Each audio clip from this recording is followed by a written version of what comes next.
Welcome to Tenor Tech, where I solve the problems you didn't even know you had. You'll start by confirming the iPad is connected to Wi-Fi or cellular, because Apple's account tools require internet access.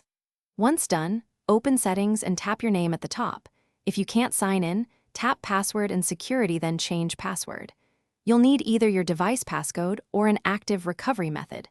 This step begins the reset flow.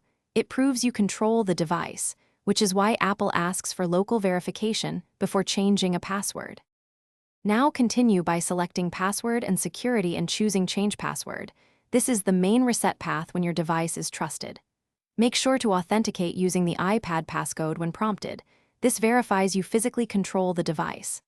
After authentication, type a new, strong password twice. Use letters, numbers, and symbols so it's hard to guess. Once you submit, Apple updates your account and may prompt you to update the password across apps. This keeps iCloud and services working. If you can't access the iPad passcode, move to account recovery by visiting iForget.